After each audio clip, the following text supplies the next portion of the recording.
Hi, and thank you for tuning into this YouTube video. So, a number of things just to mention to you on this recording. So, first of all, great to see all the students back. And there's a lot more students than there have been for a number of years. And this is the way it's going to be now for the next 4 or 5 years as the university grows. So it's a very exciting time for us all, and it's great. It's great for our futures, and it's reassuring. So really happy about that. And with more students, we need more space. So what we've had to do recently is get some more places to put all these students.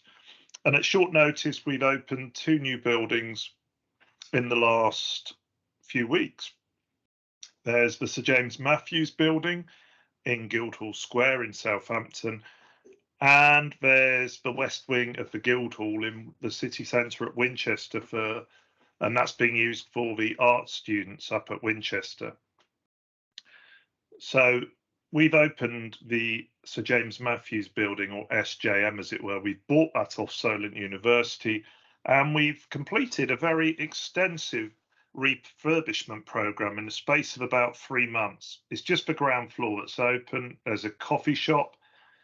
There's two quite large lecture theatres, and we're going to be completing some more works on this in the coming months.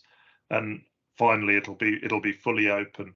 If you haven't been down there, go and have a look. It's great, and it's been a tremendous effort, a really great team effort to get both these buildings opened in time for the start of term. So that's excellent to see. So I'm delighted to say that our new executive director, Kevin Argent, has started at the university. So Kevin was previously at the University College London in London, strangely enough. And yeah, for those of you who've met Kevin, you'll notice that he's very tall as well as me. So he is also in excess of 6'5". Really pleased that he started, and I'm sure he's going to bring an awful lot to this university. So that's exciting in itself. And so what's happening to me and what's happening to Dan Cole? So until April, I've been made Kevin's deputy to help him get settled and to get him sorted out. And then Kevin's going to look at what structure he needs to support him and what he thinks best for the University of Southampton. And then we'll see where I end up in April after that. Dan Cole, I've worked with Dan closely for the last 5 years. I feel tremendously proud of Dan and what he's achieved in a fairly short space of time that he's been here. He's also gone from being a mechanical ops manager to an acting interim director of estates. So he's done so well with his career, completing his MBA on the way. So Dan has identified an opportunity in residences that he's going to go to. So he's going to be leaving us towards the back end of this year and early next year, working in residences with our colleagues there. And he's going to get a lot of great experience in that role. So I'm really excited for Dan as well. Mention the cost of living. So it's all over the news, and we can't get away from it. The cost of utilities, the cost of shopping, food, etc., is escalating all the time, and it's affecting all of us in different ways, and it's not pleasant.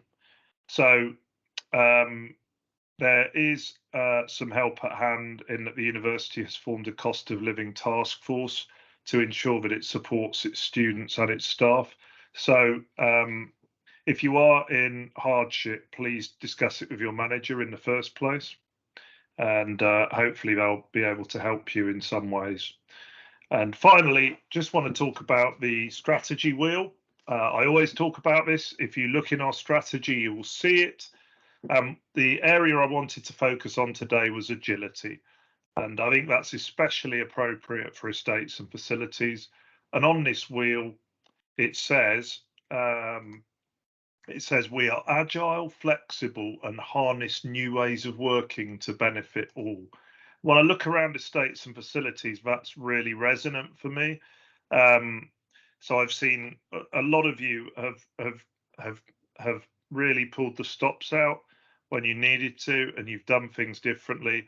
Throughout COVID, people were very adaptable. We had domestic services managers and supervisors working with building managers, measuring out 2 meters in lecture theatres. We've had catering and security people working really hard to get Sir James Matthews open, and people really do act flexibly in a number of situations. So I think that's something just to think about. Think about how flexible we can be and what we can do to benefit the university, our colleagues, and generally the university in general. So that was it for me. Please do tune in next month, and I'll look forward to seeing you around the place. And take care. Bye bye.